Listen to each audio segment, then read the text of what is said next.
Glass blowing has been around since the height of the Roman Empire. It was around that time when people discovered that molten glass could be inflated by blowing into a hollow tube and shaped by the human touch. There are many different techniques that glass blowers use to form vessels and decorative pieces, but for 2,000 years, the base techniques have remained relatively unchanged. It all begins with glass that is melted in a furnace at over 2,000 degrees Fahrenheit.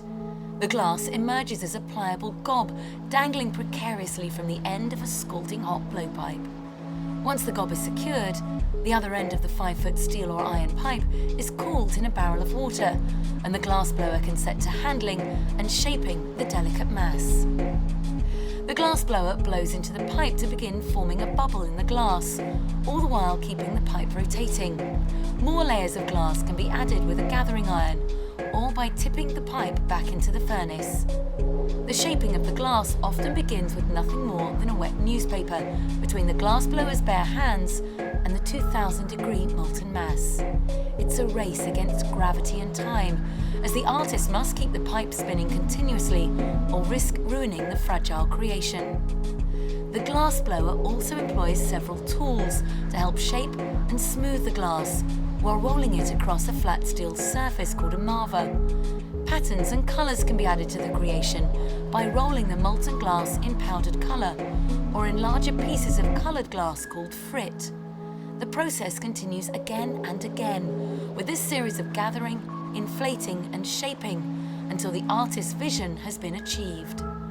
After the vessel is formed to the desired shape and colour, it's placed in a kiln that allows the glass to cool down slowly over 24 hours, keeping it from cracking under thermal stress. Once cooled, the glass can be ground, polished, engraved and detailed further. Susie Perrette of Ventura Hot Glass talks to us about this art form that's become her life's work and passion. Seconds make a difference, and it's so dynamic that I have to have almost pure concentration.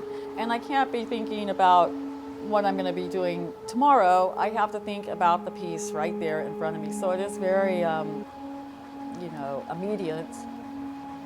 We have a thing in glass blowing that we say, don't take your eyes off the glass, ever. So that's what we're thinking about. We're thinking about that glass. We're thinking about what's it going to do next? How's it going to come off the pipe?